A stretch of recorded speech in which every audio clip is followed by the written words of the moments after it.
It's an absolute joy to be here on Sky.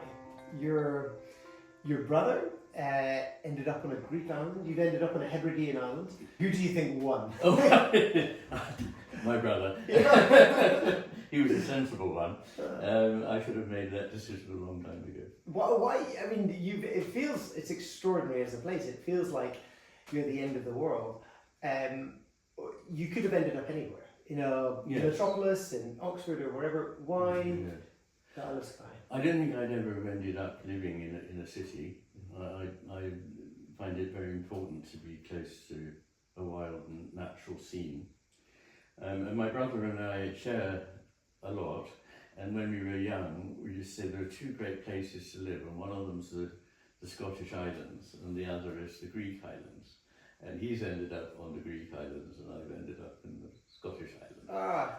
You can live vicariously through one another. Yes.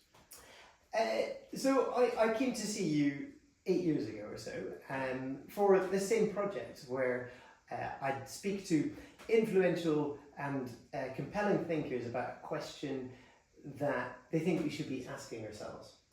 The question you offered then was, what is my culture preventing me from seeing? Since then, you've written a massive tome, which I have here, The Matter with Things. You've produced a huge amount. Is that still the question that you think we do well to start kind of considering a bit more closely? I think it's a very important question, no doubt. Because if you don't know what it is that's missing from your life, you won't know how to lead your life so as to rediscover the things that you no longer see. So not knowing what it is you don't know is the fatal problem. Not knowing is fine, but knowing that you don't know is a very good position, and exploring that. But in our culture, we're encouraged to think that increasingly we know it all, that we've got it all worked out, and we're organising life according to lines that we have set up, and we're not aware of what it is that's gone missing. I think people of my age, I'm 71, see things having disappeared from life during their lifetime, and I don't know quite how young people would know that these things were missing, really, unless we were able to discuss them and open eyes to them. So I wonder if we could begin by talking about maybe what you mean by seeing. Attention as a moral act is kind of a shorthand for much of your work. When you talk about what we're seeing, are you talking about what we're paying attention to? I am. I'm not talking about visual sight. I'm talking about the things that we recognise and understand. And though sight is a very important and powerful sense with which we get to know things in the world, it's not really what I'm talking about. So what is it, I suppose, what is it that you think we are seeing and not seeing? Like, what are we paying attention to the exclusion of other things? What would be, say, examples of that at the moment? Well, I think that we've been led to adopt and become enslaved by a certain way of looking at the world, which is mechanistic and reductionist.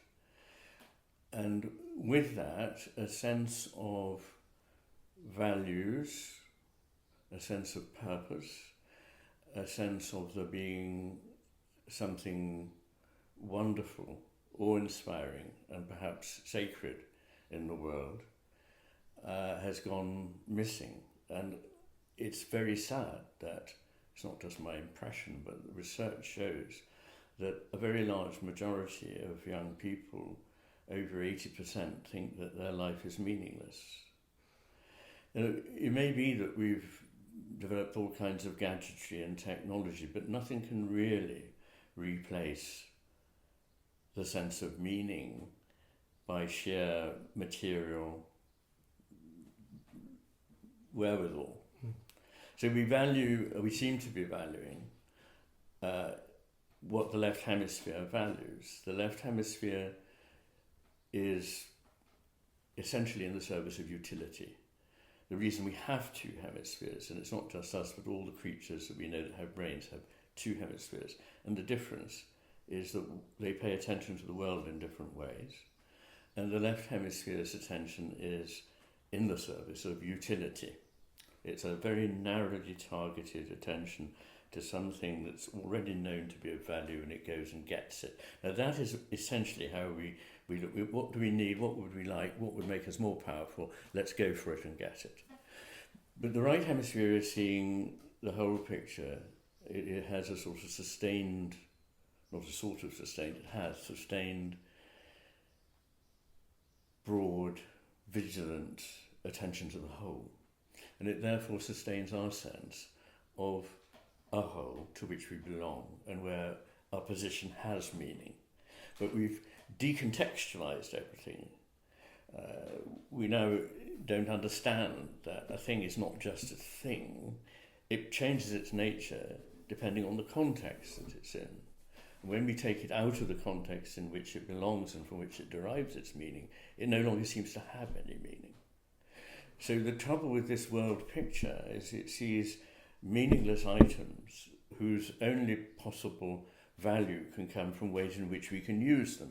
And this has largely dominated, certainly in certain sectors, the way in which people now think of the natural world as a heap of resource which we can mine and use and exploit for effectively utilitarian purposes. But the kind of attention that the right hemisphere is able to give sees a living web of interrelationships. So it sees that nothing is just what it is outside of a context, but always is what it is because of the relations in which it stands to everything else. And indeed, in the matter of things, I argue that relations are primary. They come before the relata, the things that are said to be related. So they actually emerge out of a web of meaning, and that meaning is often implicit, whereas the left hemisphere doesn't understand what's not made explicit. This is also a facet of our culture, that things have to be spelt out in language that, as it were, a machine could understand. But in fact, almost everything that matters to us can't be subjected in this way to a translation or a degradation into everyday language. And so if you ask me for examples, obviously poetry. When you explain a poem, you've somehow destroyed it. Although it's perfectly legitimate to pay that kind of attention to it for a while, but unless you embrace the whole with the new information, then you've lost something important. But not just poetry, but obviously all the arts, music and painting and architecture, but also ritual, myth, narrative, the ways in which we come to understand our place in the cosmos, which have always been very important, usually also involved with a story of the cosmos, a story about the superhuman, in other words, again, this sacred realm. And I think all of this we lack to a large extent now. People are hungry for it, and when I speak to them about what has happened and show them, they immediately understand what's missing. But they often say things like, until I read you or until I heard you, I wasn't really aware of how much was missing from my world. So I wonder if we could begin by talking about what you mean by seeing. Attention as a moral act is kind of a shorthand for much of your work. When you talk about what we're seeing, are you talking about what we're paying attention to? I am. I'm not talking about visual sight. I'm talking about the things that we recognise and understand. And though sight is a very important and powerful sense with which we get to know things in the world, it's not really what I'm talking about. So what is it, I suppose, what is it that you think we are seeing and not seeing? Like, what are we paying attention to the exclusion of other things? What would be, say, examples of that? Well, I think that we've been led to adopt and become enslaved by a certain way of looking at the world, which is mechanistic and reductionist. And with that, a sense of values, a sense of purpose, a sense of there being something wonderful, awe-inspiring, and perhaps sacred in the world, has gone missing. And it's very sad that, it's not just my impression, but the research shows that a very large majority of young people, over 80%, think that their life is meaningless. Now, it may be that we've developed all kinds of gadgetry and technology, but nothing can really replace the sense of meaning by sheer material wherewithal. So we seem to be valuing what the left hemisphere values. The left hemisphere is essentially in the service of utility. The reason we have two hemispheres, and it's not just us, but all the creatures that we know that have brains have two hemispheres, and the difference is that they pay attention to the world in different ways, and the left hemisphere's attention is in the service of utility. It's a very narrowly targeted attention to something that's already known to be of value, and it goes and gets it. Now that is essentially how we what do we need, what would we like, what would make us more powerful, let's go for it and get it. But the right hemisphere is seeing the whole picture. It has a sort of sustained, not a sort of sustained, it has sustained, broad, vigilant attention to the whole. And it therefore sustains our sense of a whole to which we belong and where our position has meaning.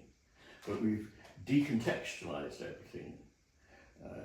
We now don't understand that a thing is not just a thing, it changes its nature depending on the context that it's in.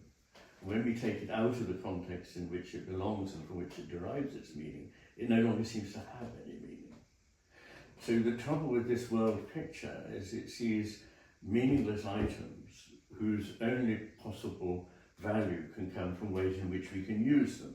And this has largely dominated, certainly in certain sectors, the way in which people now think of the natural world as a heap of resource which we can mine and use and exploit for effectively utilitarian purposes. But the kind of attention that the right hemisphere is able to give sees a living web of interrelationships. So it sees that nothing is just what it is outside of a context, but always is what it is because of the relations in which it stands to everything else.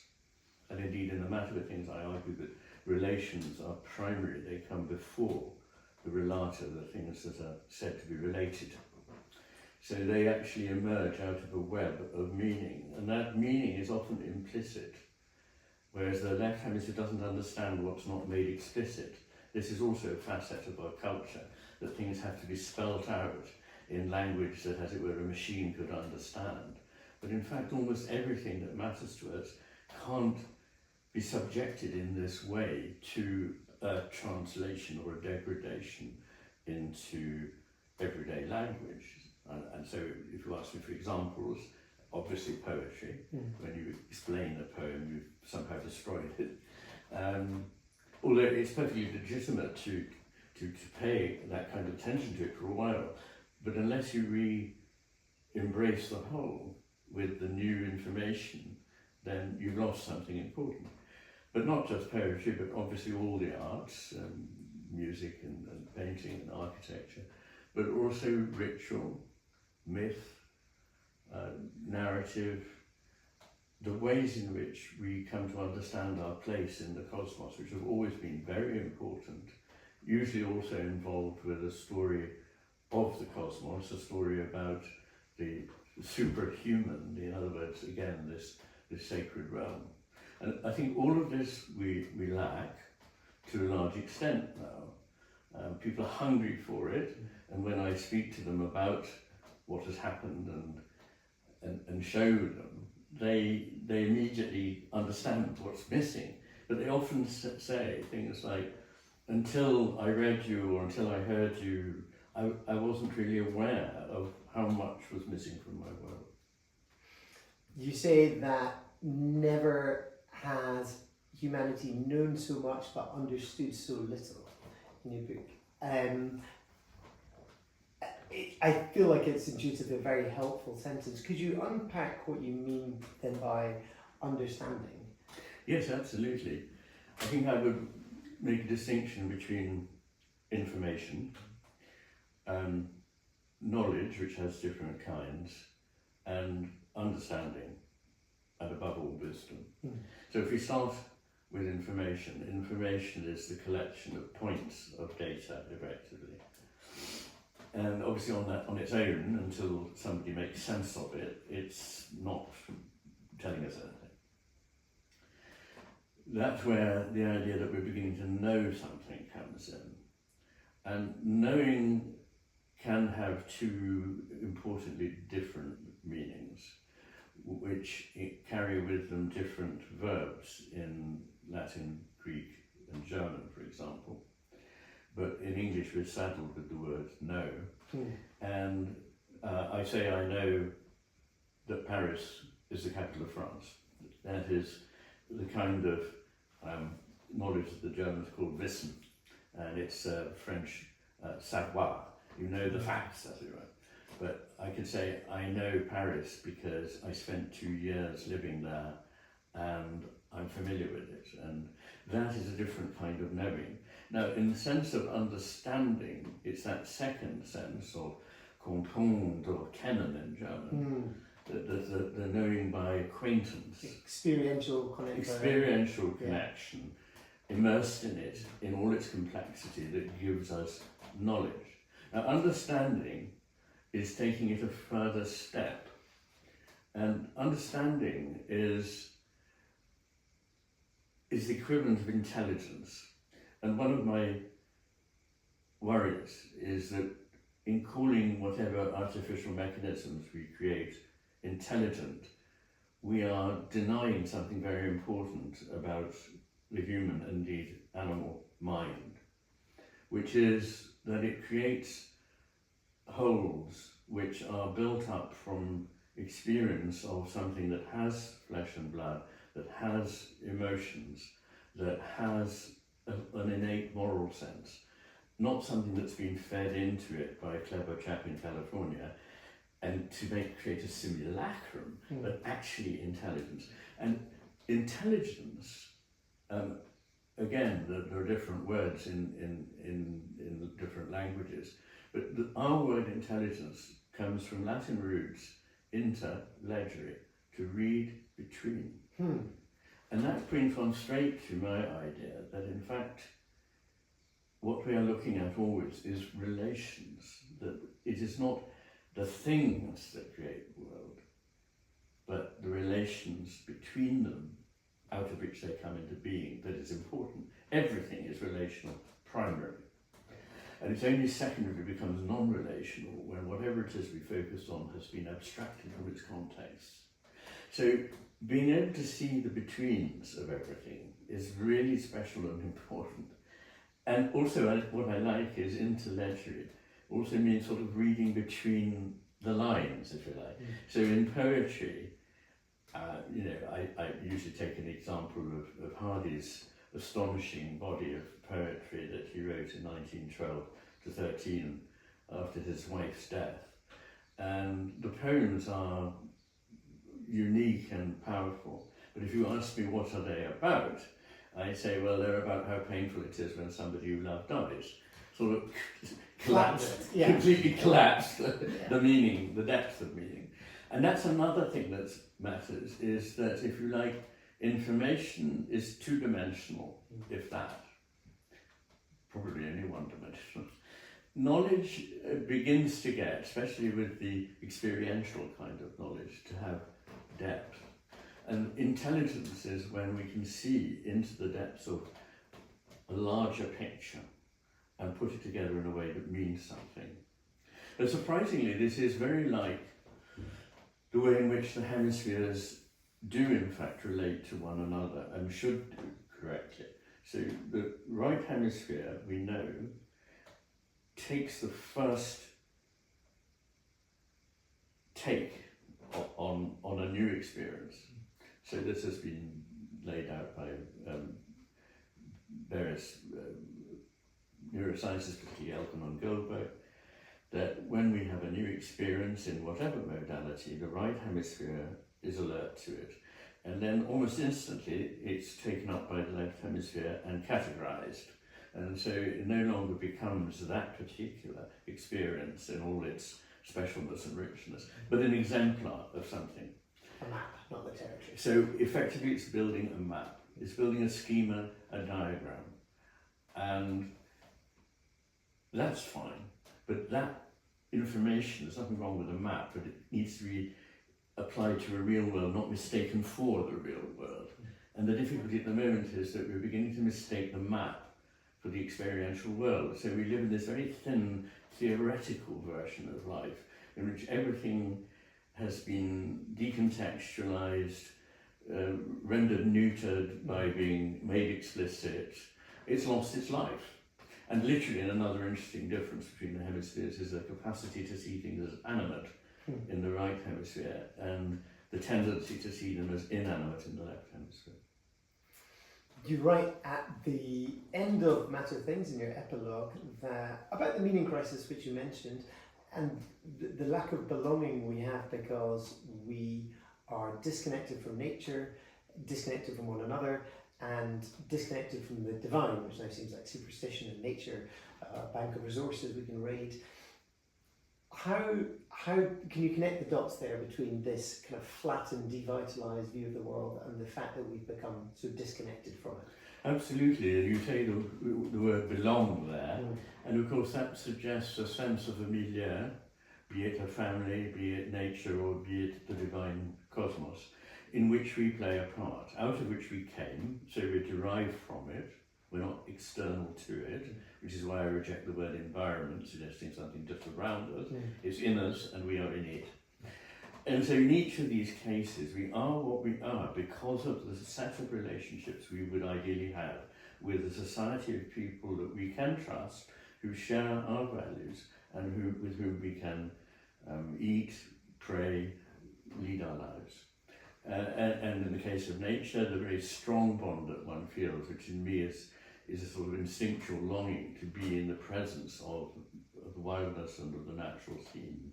I think we all have that feeling in us, or most of us, and that until a couple of hundred years ago, almost everybody in the world would have been living anyway in a natural setting, whereas now perhaps only half do. And the third is this business of belonging, in the sense of knowing that there's something beyond us, that is greater than us. And if you want, you can stop there and just say there is something higher than us. It would be irrational, actually, to suppose that there wasn't. And that comes from being locked into the left hemisphere's view of things. It only knows what it is it knows. It doesn't know what it doesn't know. So obviously it thinks it knows everything because that follows. So it's bound to be missing anything else than what it can rationalize. And the difficulty there is that we are evolving beings. You know, what makes us think that at this point in evolution we finally can understand everything? As I sometimes say, a mouse might think that, you know, but we know more than the mouse. Maybe the mouse probably knows more than we do in some areas, but we are missing something important. And I just want to say that in talking about those, I mentioned that there's a sort of deep yearning for. And I want to mention that belonging comes from an Anglo-Saxon root, langian, to stretch. And I talk about this more in the Master and his hemisphere, but the idea is that there is a connection between things that can be stretched apart up to a point, but they feel the need of the tension in that relationship, and so they long across the length of the connection for one another. So belonging is a very, very important point. And this presumably is some measure of explanation for the epidemic of loneliness, of kind of the mental health crisis. This is the fruits of a left hemisphere view of the world. Absolutely so, yes. I mean, because the left hemisphere does isolate things and sees them only in abstract and is frankly not emotionally very intelligent. It's actually not cognitively that intelligent either. I was surprised when researching the matter of things to discover that the right hemisphere is not only very obviously much more emotionally and socially intelligent, but actually more important for cognitive intelligence, in other words, for IQ. So the left hemisphere has done a good job on projecting itself as the one that knows and the one that understands, but it's relatively stupid. And you know, in psychology there's something called the Dunning-Kruger effect, which means that the less you know, the more you think you know it all. Yeah, absolutely. The you mentioned earlier values and purpose, which you've got chapters on, really small books on in the matter of things. The way we pay attention is predicated or shaped to some degree by what we value, and the values of the left are different from the values of the right. You speak about Max Scheler and his hierarchy of values with, you know, the holy and the good and the true and beautiful at the top, and then at the bottom the instrumental and the pleasurable. I guess if we're valuing things wrongly and therefore attending to things wrongly, what are the mechanisms by which that can be corrected? I was speaking earlier in this podcast season to Dr. Keltner, who studies awe, and he says experiencing awe seems to realign your values. It often makes you feel much more connected to one another, to nature, to the divine. Could you say a little bit about when people kind of have their values realigned in a way that reflects the right hemisphere more? What are those experiences that lead to that? Does that make sense as a question? Well, I think again, beginning from the sense that we don't know it all is a very good place to start. I think that the key feature of the way we think now is that it is hubristic. In other words, it exemplifies an arrogant, overbearing sense that we know far more than we do. And it not only is that destructive of value and meaning, but it's also really not very intelligent. And so if one can rekindle the sense of awe before things that are beautiful, before things and people that are genuinely good, and things that speak to us and therefore have a kind of truthfulness in the connection with us, then we can begin to see a world that has much more meaning in it. But currently, beauty is curiously being neglected by almost everything, including art. You know, a lot of modern art is the creator does not wish to be told that it's beautiful. They wish to be told that it's powerful, and power, of course, is the only value recognised by the left hemisphere. But as Dostoevsky said, it's beauty that will save the world. I puzzled over that for a long time, because, of course, a sense of aesthetic value can lead one to be deceived. But then making wrong judgments about what's good and true can also lead you to be deceived. But I think what he was getting at is that when we have really lost our bearings on truth and what is meant by goodness, so that now truth is whatever my truth is, we make it up, and there's no sense of there being, despite the fact that we, of course, I acknowledge and talk about this a lot, that we go to make parts of everything we experience. That doesn't mean that we just make it up, and it doesn't mean that some things are not truer than others, even though there may not be one single absolute truth. Goodness has been reduced to the following of a lot of rather mindless rules and ticking boxes for having expressed certain values or positions. And that, of course, has nothing really to do with goodness.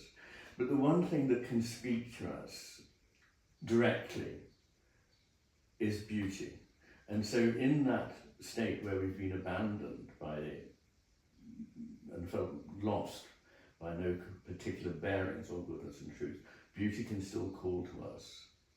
And I think that's a good and important point. So I think all those three values, and they are, in my view, contributors to the sense of the sacred. They're facets of the sacred.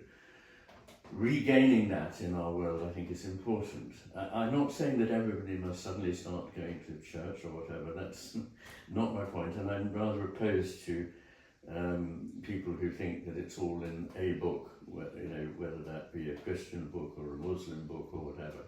It's about a disposition of one's spirit, one's soul, towards the world. And what kind of a disposition is that?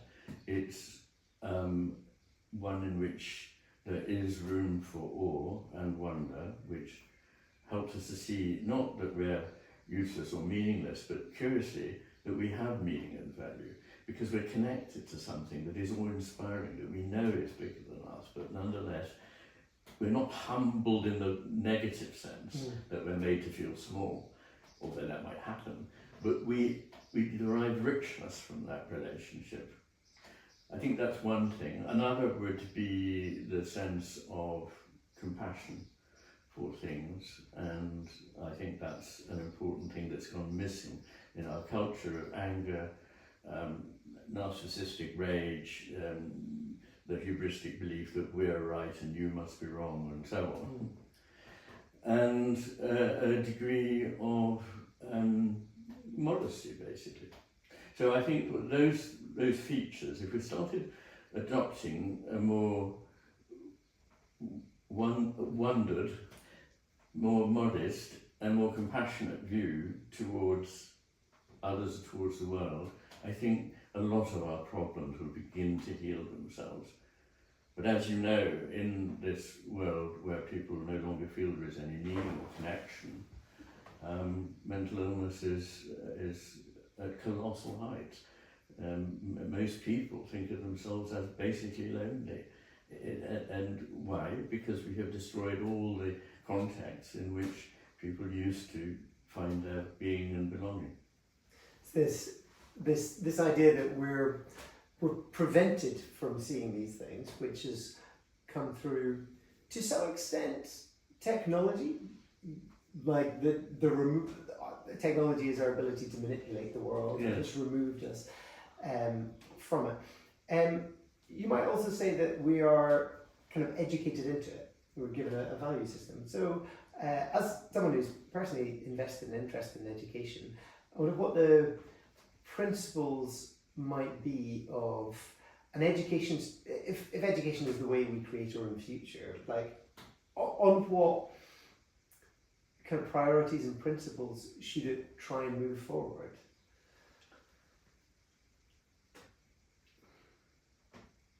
Well, it's very difficult to recapture things only in an educational system, although an educational system can be very valuable and important, obviously, and I believe my own education was profoundly important in shaping me. But I think we have to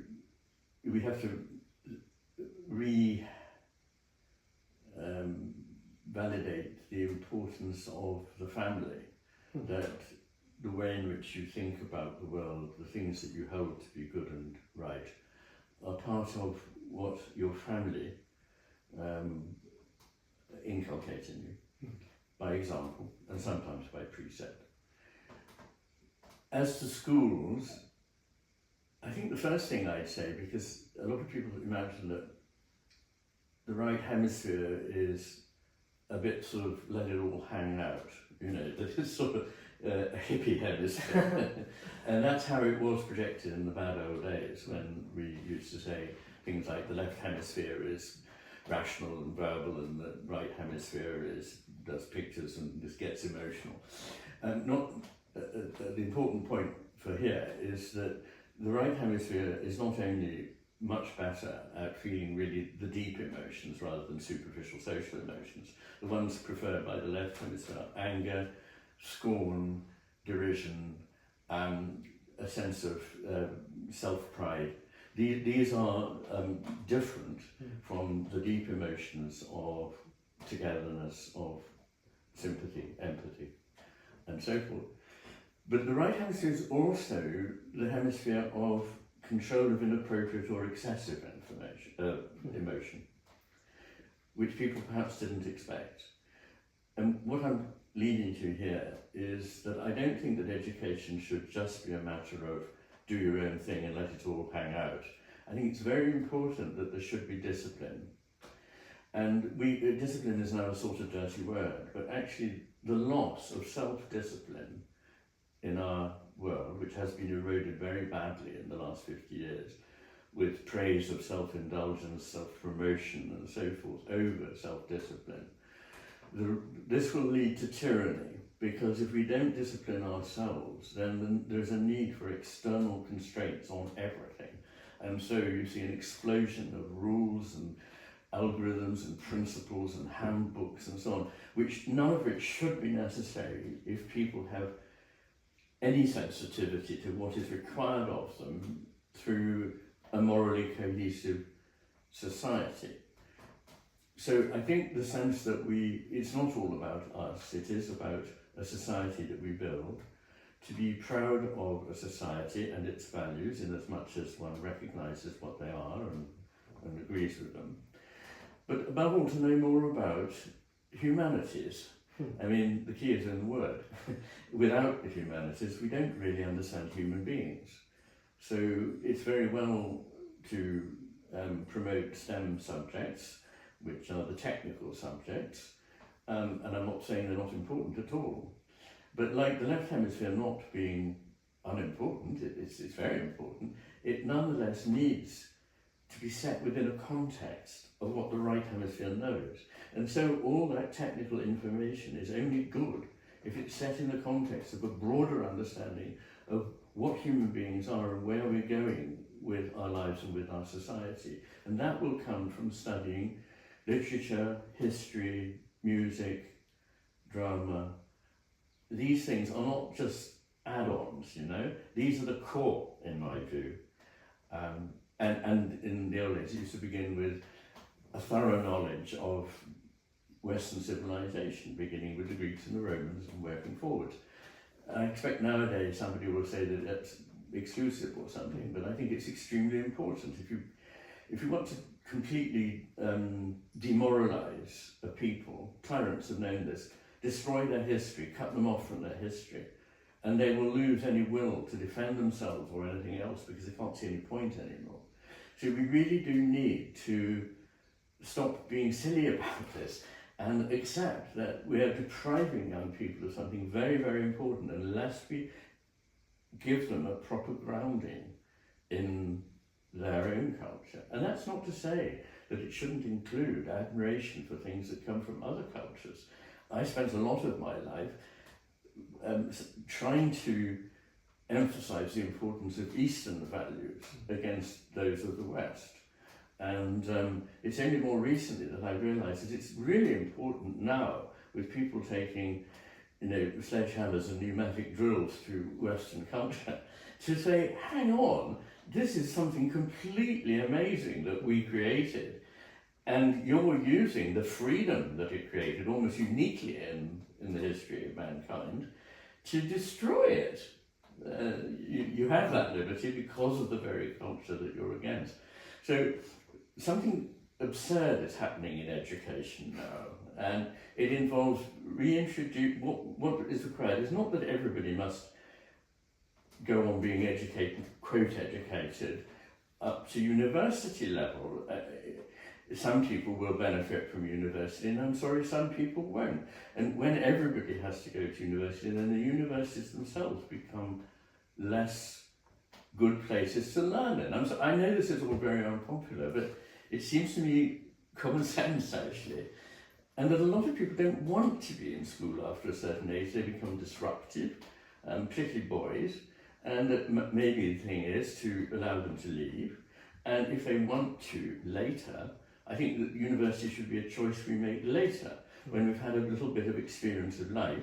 And then if you really want to go to university, have a burning desire to know more about whatever, good, go for it. And, you know, let us support such people in doing what they want to do. And that will make a better society and better universities to produce people that will make a better society.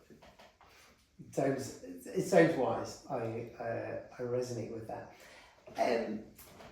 Something you kind of alluded to, mentioned, and I've written at length about is purpose, and a sense that we maybe have. What am I trying to say? We've reduced purpose to something extrinsic. It's instrumental, and lots of the most valuable stuff in life is intrinsically purposeful. And if we aim at, so I think you observe that we aim at happiness now more than ever, but we're measurably less happy. We aim at freedom and autonomy, but we're bound by restrictions and so on. And so I guess those are kind of extrinsic purposes, arguably. How do we know what to aim at? How do we know what to aim at? Is that like? Well, obviously, in some ways, this brings us to values again. Yes, because I see values as things that call to us from ahead. They may not be entirely resolved in the sense of brought into sharp focus for us, but they are entities that speak to us, that call to us. That is how I have experienced them. One is drawn forwards towards the good, the beautiful, the true. Now, most of our images come from machines, and there's nothing more harmful that one can do than to try and approximate a human life to that of a machine, the functioning of a machine. So they are things that guide where we want to go from in front, whereas a machine is pushed from behind. A machine has no sense of direction. It's made to go in certain ways. When we come to talk about purpose, it's terribly important to distinguish between two kinds of purposes, and you did really allude to that when you said intrinsic, because machines have extrinsic purpose. In other words, the machine itself is not aware of a purpose. The machine is simply carrying out a purpose of the human being that made it. However, not everything has this utilitarian nature and is valued for it, and obvious examples are music and dance. These things are not valuable because they lead to us doing certain things. They are valuable because they have intrinsic meaning and value that speaks to us. They acquaint us with something that is beautiful and speaks to us. And that's what I mean by an intrinsic purpose. James Cass, a philosopher, made a distinction between games that are infinite and games that are finite. So an example of an infinite game would be something like music, which doesn't reach a goal and then stop, but can be carried on for as long as people want to do it because its purpose is in itself. Finite games are done as a football game is, so that we want an outcome, and at a certain 90 minutes we had it, and one team has won or the other, whatever. So that is a kind of distinction. And I suppose that what I'm very keen not to suggest is that if I say that I believe there is purpose in the cosmos, and I think it's there, that I'm meaning it's put there by an engineering God. So when you look at the cosmos, even the inanimate cosmos at large, or what we think is inanimate anyway, we see something that is constantly evolving, changing towards complexity and a kind of beauty. And there are drives, even in the inanimate world. Inanimate structures have tendencies to go in certain directions. When it comes to life, much more so. So that's an important thing to realise, that there is a kind of direction. But it's not something that has been written in advance by the cosmos or by the ground of being or by God, whatever you want to call it. That doesn't mean to say it has no purpose. It has a direction towards certain values, and the details, as it were, are absolutely open. So we're not, I believe, programmed to do every single thing we do. And I just don't believe, and I can't believe that anyone now could possibly defend Laplace's 18th century vision that if you knew the position and momentum of every particle in the universe at a certain point, you would be able to unpack the whole of the rest of history.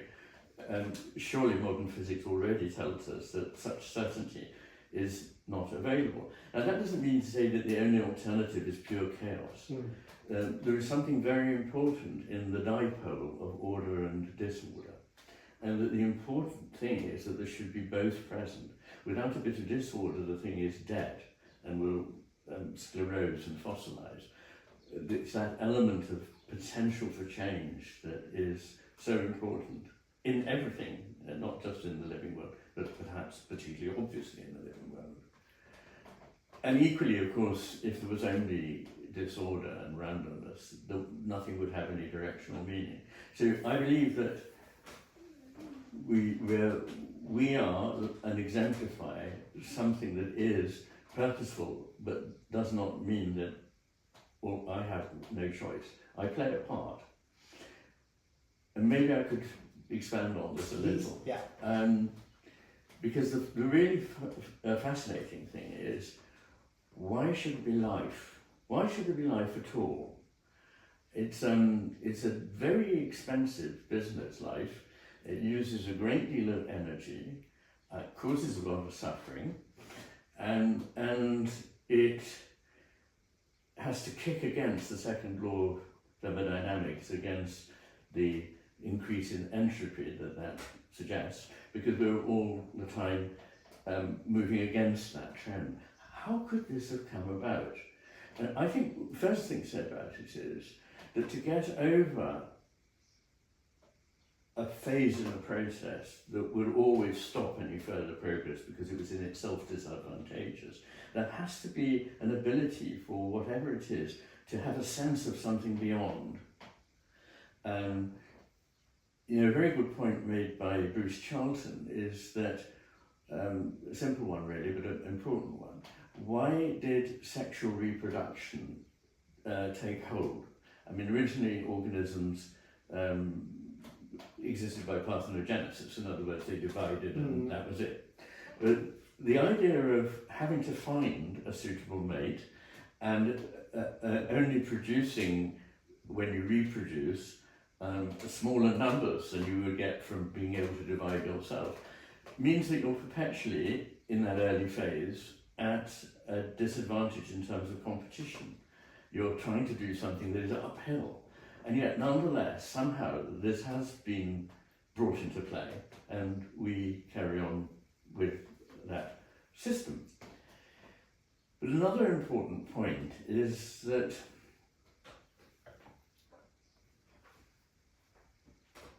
life gives us the capacity to respond to something beyond. Now that sounds a bit grand and vague, but let me unpack it a bit. So inanimate things do respond to another inanimate thing. So over periods of millions of years, rocks and so on get formed and move and change and so on. But their ability to respond to things is very limited. They don't have in them, I suggest, consciousness, though they exist in consciousness, which is another matter. So what is it special about life that makes it worthwhile? I think it is actually the ability to respond to the values that are in the nature of the ground of being, which are goodness, beauty and truth, primarily. And maybe other things, but those are the key elements. And I think that it's the bringing about of beings that can respond to them and therefore resonate with them and help them fulfill themselves and help further them, or alternatively choose to ignore them, and that's one's right to do so. We have free agents. But I think that is why there is life. Otherwise, it's a great puzzle. As Iain Whitehead said, there is very little survival in being alive. You last for a few years, but if you are inanimate, you can persist for a very long time. So it can't be to do with it creating creatures that are better and better at surviving, because life itself is not a very good system for surviving. And the most ancient creatures, some examples of certain actinobacteria in the depths of the ocean, are individual examples of them are 1 million years old. So everything that's happened since in evolution has been generally towards things becoming shorter lived.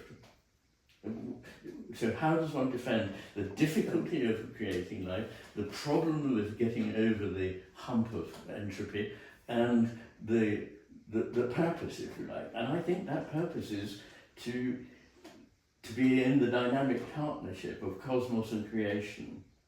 And Whitehead himself thought this, that the ground of being was evermore coming into being through, as it were, the dance of evolution with what it was bringing into being.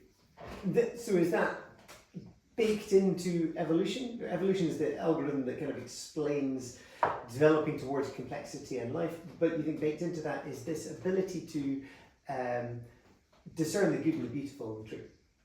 Yeah. Yes, I do think so. That's right.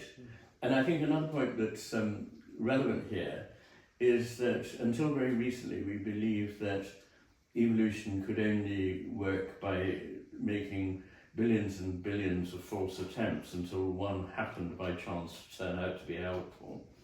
But a single cell can be faced with an assault for which it is not programmed by evolution, nor has experience in its own lifetime, if you like to put it that way. It can make a change within a period of only a few days that, if it had to happen by trial and error, would take perhaps literally billions of years. So there is built into these adaptive changes is something that allows us to make changes much faster than a kind of blind throwing of the cards up in the air and hoping that the one that you want will land in your hand. That seems to be no longer a defensible position. I don't know why this is, but it is the case. Anyway, I just, one has to take that into account. So interesting, how does that happen? I don't know. But I think there are shapes, patterns, if you like, that draw things towards themselves. And in fact, since we accomplished that wonderful feat of decoding the human genome, we've been made to realise how little information there is in the human genome, nowhere near enough to deal with what a growing organism is faced with. And so there must be something else that allows forms in three-dimensional shapes to be expressed that can't be expressed in the only 2% of DNA that actually gives information, instructional information. So where is that? And I think that people are beginning to see that there must be electromagnetic fields or fields of some kind that physics could recognize that contains information of a gestalt, of a form that something is moving towards. We see this in the evolution of creatures. If you interfere with their development, they will try to steer back to something. If you chop off the head of a nematode worm, it will endlessly regrow its head, and it will also, the new head will have the knowledge that the old head had, even though that head has been incinerated. So where does it come from? When you cut off the antlers of a deer, every deer's antlers has a particular pattern, and it will produce the same pattern exactly that it had before, not just a random pattern. But where is that three-dimensional pattern stored? I don't have the answer to that. What fascinating examples. You made me think of, I think it's Simon Conway Morris, the paleozoologist, who says, yes, that he points out that evolution as an algorithm is very effective at describing things, but it doesn't describe something like music, where whales have song cultures, birds have counterpoint and melody and harmony and so on. So it's more like mathematics, something you discover, and it's beautiful. And it brings to mind this idea that we're growing towards the good and the beautiful and the true, that it's part of the fabric of the universe. Yes. I mean, quite how it works is not something I claim to understand. But I don't think that that's a reason for trying to conceal or deny things that are matters of observation. So there's something there that is shaping the course, the form, the nature of whatever it is that is coming into being. So, may I ask you about those people who probably stand somewhere significantly different to you, who think the world is making good progress? If you think of the late Hans Rosling or Steven Pinker, who would say that actually here's our hard data on longevity or literacy or healthcare. What we're doing is clearly moving in the right direction. It seems like you would like to say we're absolutely not moving in the right direction. We need to back up and figure out where we've lost our way. I know you've actually corresponded a bit with Steven Pinker. What's your response to the people who say we're making good progress and this is the right direction? Well, I think probably, once again, it's a difference that can be illustrated by the difference between the hemispheres. So the left hemisphere would want to say that something was good by ticking certain boxes that it's beforehand decided are going to be important. So it finds, for example, that more people now earn a wage than in the past it did. So it says we're making progress. And one of the things I'd like to say about that is that the reason that there are more people who earn wages is that there has been massive erosion and destruction of the environment and ways of life of indigenous peoples who have been more or less forced to go to cities to try and get jobs, where of course they do get a pittance, but they are for the first time truly poor. We know that levels of human flourishing, in other words, a sense of well-being, a sense of belonging, a sense of happiness, a sense of fulfillment, these things are much higher in pre-modern Western societies than they are in such societies, and that as people move into such societies, as unfortunately they do all the time, they become progressively more unhappy. And one of the fascinating findings is that poor Mexicans who move to America, in the first generation of those who go there, their rates of mental illness are relatively low compared with the Native American population. But in the next generation, they become considerably higher, and in the generation after that, they approximate to the levels of misery that are typical of the US population. Now, it seems to me that you can only argue that this is a better society by casuistry. One of the things that strikes me about your work, Iain, is that you are you're taken in by people who have pretty different worldviews and viewpoints. So they might be fairly Eastern or fairly Christian or not religious at all, and to some extent they put a flag in you and say, Iain McGilchrist, he's like, what he's saying is something we resonate with. So if you had a Venn diagram of these different perspectives with you in the middle, what is it that you think you're putting your finger on that they all resonate with? I think that what a lot of people say when they write to me, and God bless them, a lot of do, saying that my writing has changed their lives or even saved their lives and so on, which is a remarkable and wonderful thing. The common thing they say is there was a lot of this that I knew at some level and I understood at some level, but had no words to express. And what you've done is to enable me to see why believing those things and knowing those things is important. And so I think what I've done is to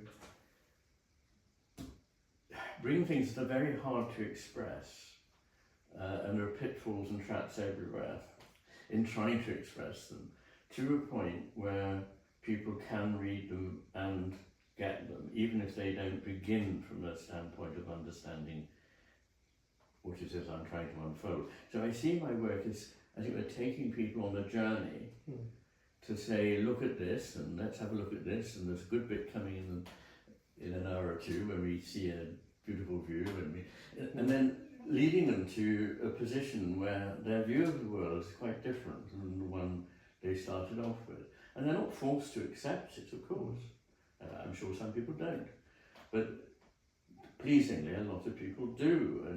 And so I think that is opening people's eyes to the value of imagination and of intuition, as well as science and reason, which I find myself championing a lot these days, because they're also under attack from people who don't like science and reason, because they might show the things that they believe to be, poorly evidenced. So I think it's that, and I hope, giving people hope, giving them some sense that there is meaning and beauty and purpose there to discover. But you have to have skin in the game, as it were. You can't sort of sit there and expect it to go plunk into your lap. You have to make choices, and you have to strive a little for those things. I don't mean necessarily compete, but you need to sort of have a degree of conviction and determination to follow a path. And following through on something is quite important. It's a thing that I've come to realise rather late in life,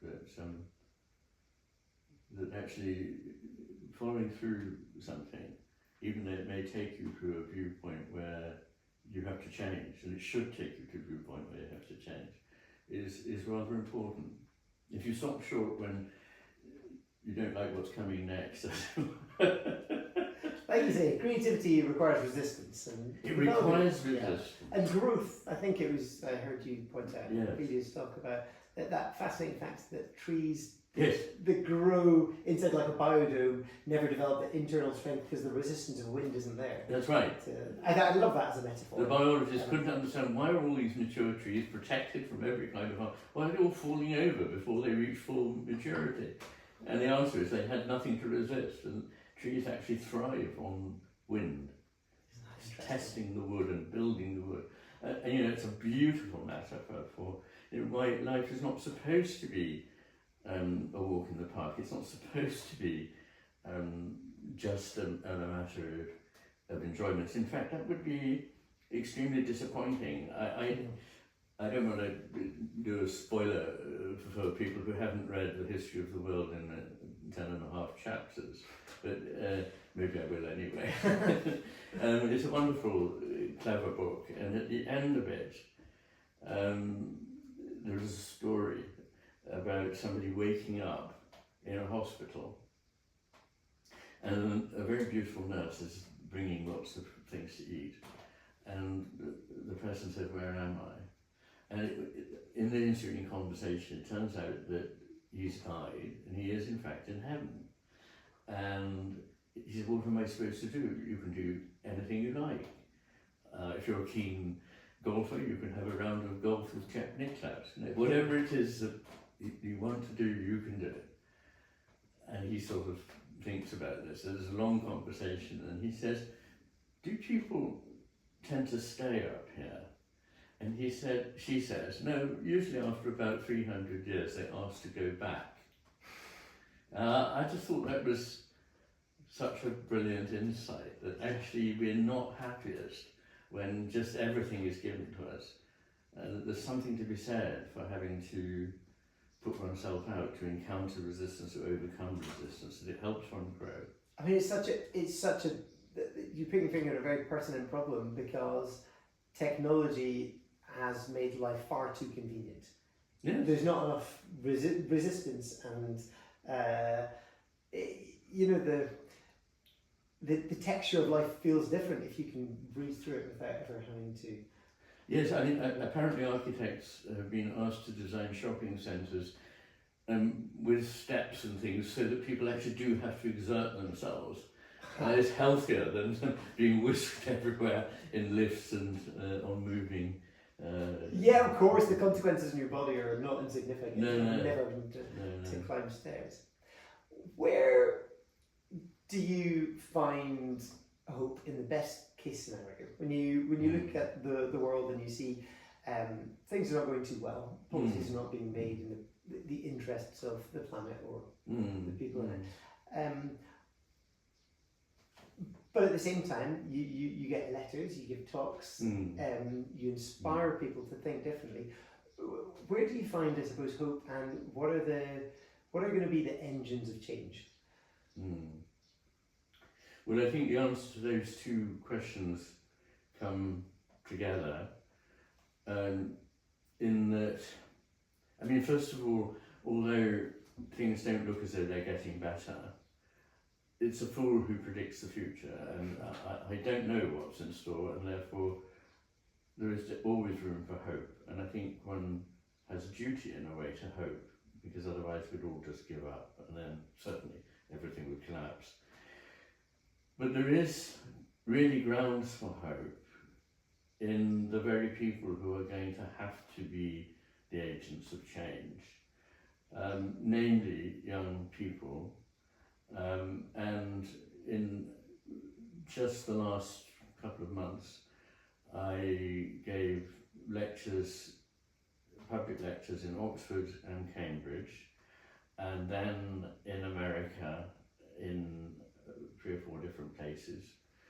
And what I came away with was an overwhelming sense of how good and decent a lot of young people are, and that they can be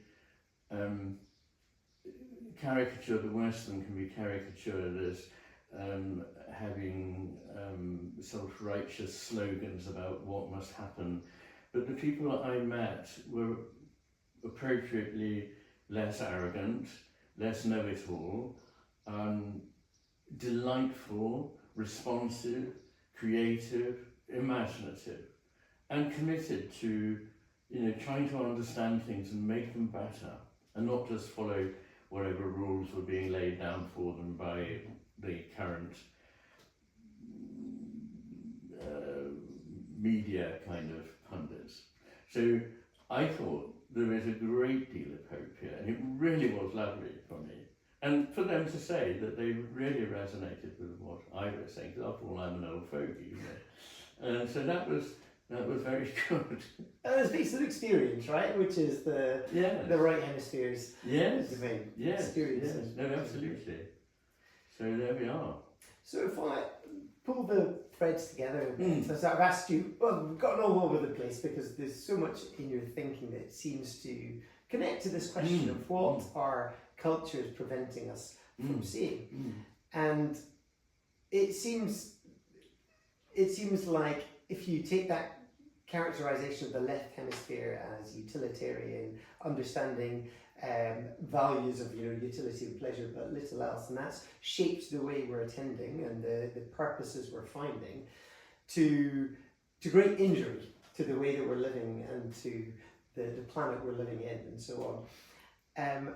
And so to discover the answer to what are cultures preventing us from seeing means listening more keenly to discern what is good and true and beautiful. Would that be one kind of summary of how we attend better to what it is we're not seeing? Yes, I think the first thing is being aware of what it is one isn't seeing, because unless you have that knowledge, you won't make the effort, of course. So the first thing is to get people to a place where they experience some of the things that would give them a sense of something beyond what it is they so cleverly already know. The business of education is not about confirming the prejudices you come into education with, but about shaking your prejudices and by enabling you to see another point of view. And so I always say that, in education, it should be part of the business to teach people to argue for different points of view. And so, I could make an argument against myself for positions I may have stated in this interview. But I think it's important to be able to do that, not to think that everybody who thinks differently from you must be criminal or stupid, but they may have something there that is worth hearing, and that there may be things that it's worth trying to experience. And I think reconnecting, spending more time in nature, trying to bring yourself to be part of a group of people whose values you respect, and spending some time with them, and if possible spending time in spiritual practices, which may be conventional or unconventional, but they're better than none. These things are at least orientating us to the idea that what we know is not it all, it's not the whole story. And whatever that whole story is, we will never know it in full. But it is part of the business of life to try and take ourselves on that journey towards a fuller understanding of who we are. That's a wonderful note to end on. Iain, thank you so much for your time and being so generous with your thoughts. Thank you very much indeed.